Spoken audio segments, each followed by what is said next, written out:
வணக்கம் and welcome to மங்கேரர் சுவை. நம்ம சேனல்ல இன்னைக்கு பார்க்க போற ரெசிபி வெங்காய கார சட்னி. இந்த சட்னி இட்லி, தோசை, சப்பாத்தின்னு இந்த 3 வெரைட்டிக்கும் சும்மா அட்டகாசமா இருக்கும். ரொம்ப ஈஸியாவும் செஞ்சிடலாம்.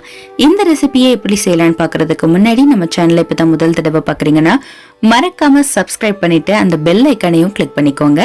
இப்ப வாங்க இந்த சூப்பரான சட்னியை எப்படி செய்யலாம்னு பாத்துடலாம்.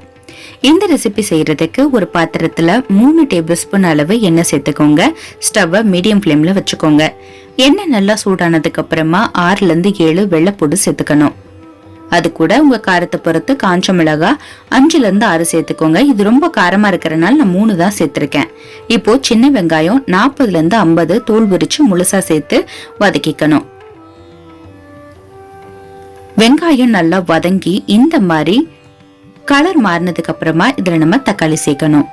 2 பழமா பார்த்து எடுத்து வச்சிருக்கேன் தக்காளி பழம். அதை நறுக்கி சேர்த்தாச்சு. அதையும் சேர்த்து ஒரு தடவை நல்லா கலந்து விட்டுடுங்க. தக்காளி வேகமா வதங்குறதுக்காக கொஞ்சமா உப்பு சேர்த்திருக்கேன். மறுபடியும் நல்லா கலந்து விட்டுட்டு லோ ஃப்ளேம்ல போட்டுடுங்க.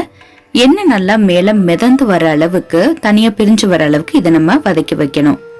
இந்த மாதிரி எண்ணெய் பிரிஞ்சு வந்ததும் நம்ம இதை ஒரு தடவை நல்லா கிளறி விட்டுட்டு ஸ்டவ்வை ஆஃப் பண்ணிடணும். ஒரு சின்ன நெல்லிக்காய் சைஸ் புளி சேர்த்துட்டு நல்லா ஆறுனதுக்கு அப்புறமா நல்லா மைய அரைச்சு எடுத்துக்கோங்க. இந்த மாதிரி அரைச்சு எடுத்ததுக்கு அப்புறமா எண்ணெய், கடுகு, கருவேப்பிலை சேர்த்து தாளிச்சு இதுல சேர்த்துடணும். அவ்வளவுதான், சூப்பரான நம்மளுடைய வெங்காய கார சட்னி தயாராயிருச்சு. நீங்களும் உங்க வீட்டுல ட்ரை பண்ணி பார்த்துட்டு எப்படி இருந்துச்சுன்னு உங்க கமெண்ட்ஸ் எனக்கு போஸ்ட் பண்ணுங்க. இந்த வீடியோ பிடிச்சிருந்தா உங்க ஃப்ரெண்ட்ஸுக்கும் ஷேர் பண்ணுங்க. நன்றி, வணக்கம்.